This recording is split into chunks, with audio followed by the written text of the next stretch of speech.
Good morning friends, welcome to Raj blog. বড়দের প্রণাম জানিয়ে ছোটদের ভালোবাসা দিয়ে আজকের ব্লগটা আমি শুরু করছি। আশা করছি তোমরা সবাই ভালো আছো আর আমিও ভালো আছি। সো দেখো, আজকে অনেকটা সকালে উঠছি কারণ আজকে মিস্ত্রি আসার কথা আছে। আমাদের ঘরের প্লাস্টার আজকে করবে, তাই জন্য সকাল সকাল উঠে মুখ টুক ধুয়ে নিলাম।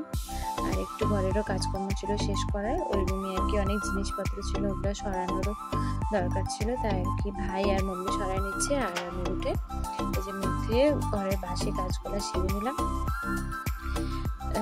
আর আমার সাথে আজকে একটা ভীষণ একটা জিনিসের আশা করে থাকলে তারপরে যদি জিনিসটা ভালো হয় না, সেটা খুব বাজে লাগে। তো আজকে আমি একটা পার্সেল অর্ডার করছিলাম আর কি। আজকে আসে পার্সেলটা, সেটা ড্রয়ারগুলো হয় না, ওটা অর্ডার করছিলাম। এমনি সব ভালোই আসছে, শুধুমাত্র ড্রয়ারের যে স্ট্যান্ডগুলো হয় ওই স্ট্যান্ডটাই 5টা আর কি আসেনি। বক্স যে 5টা থাকে না, বক্সটাও সব ভালো আসে। ইভেন বক্সের যে কোয়ালিটিটা হয় সেটাও ভীষণ ভালো আসে। আমি তো দেখো ভীষণ খুশিতে ফুল এক্সাইটমেন্ট নিয়ে আর কি আনবক্সিং করছি আর তোমাদের সাথেও শেয়ার করছি, কিন্তু ভাবতেও পারি নাই কি এরকমটা হয়ে যাবে। তারপরে আর কি করা যাবে, তো ওইটা আমি রিটার্ন করলাম। তারপরে আবার যখন ওটা আসবে তো আমি তোমাদের সাথে শেয়ার করবো যদি ভালো আসে। তারপরে দেখো, এই যে বিকালবেলা টিউশন পড়াচ্ছিলাম, তো পড়ানোর সময় আমার একটা স্টুডেন্ট রিয়ার, ওর আর কি স্কুল থেকে এটা প্রজেক্ট দিচ্ছে, ফুলের টপ নিয়ে যেতে হবে, ফুল সুতা। তো তার জন্য আমাদের ঘরে একটা ফুলের গাছ আছে, প্ল্যান্ট ওটা ধরতে গেলে।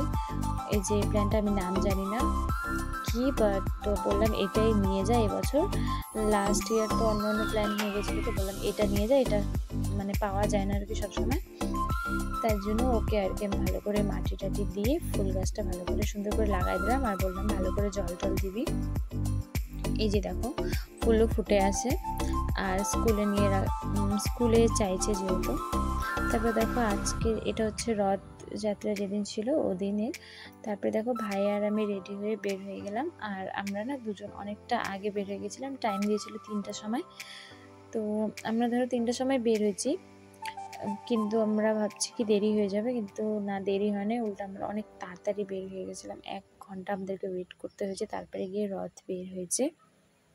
তারপরে এই যে দেখো জগন্নাথ ঠাকুরকে আর কি রথের মধ্যে উঠানো হবে।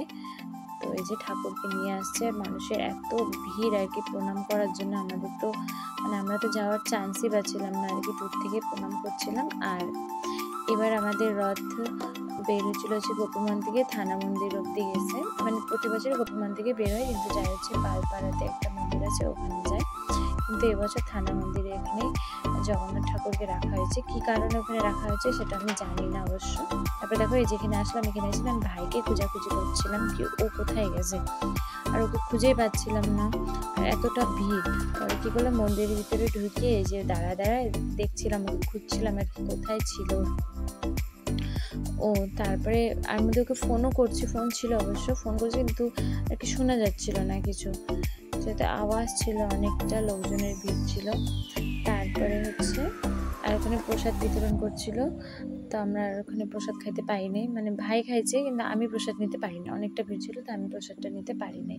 তো পরে একদম যেখান থেকে রথ গেছে ওখানে আসছি, গোপীমনে আসছি, তো দেখছি হ্যাঁ ওখানে প্রসাদ ছিল, তো ওখানে আর কি যে প্রসাদ খাই নিচ্ছি। আর খিচুড়ি তো আমার অল টাইম ফেভারিট, আমার খিচুড়ি যেখানে শুনি আমার মন ওখানে ছুটে যায়। বাড়িতে বানালে জানি না কেন ভালো লাগে না খেতে, কিন্তু ঠাকুরের পুজোর যে প্রসাদ খিচুড়িটা দেয় না, সেটা ভীষণ টেস্টি লাগে আমার খেতে। তো এই যে দেখো দাঁড়া খাচ্ছি, আর অত লোকজনও ছিল না, যেহেতু সবাই ওখানেই ছিল, যেখানে জগন্নাথ ঠাকুরকে রাখা হয়েছে ওখানেই ছিল, কেন কি বেশিরভাগ অধিকারী লোকজন আসছিল, তার জন্য আর কি এদিকে কমই ছিল, আমরাই ধরো। তো ওই যে আমি দাঁড়া স্টেডিয়ামের উপরে গেছি, ওখানে গিয়ে প্রসাদ খাচ্ছি। ভাইকে বললাম খা, তো ও বলছে ও খাবে না, যেহেতু খাইয়ে আসছে তো ওখান থেকে, তো ওই জন্য আর কি ওর খাওয়ার ইচ্ছেটা নাই। তারপরে যে খাওয়া দাওয়া হয়ে গেল, খাওয়া দাওয়ার পর না একটুক্ষণ বসেছিলাম, যেহেতু অনেকটা খিদাও হয়েছিল আমার, অবশ্য হাঁটছি, অনেকটা পথ হাঁটা হয়েছে।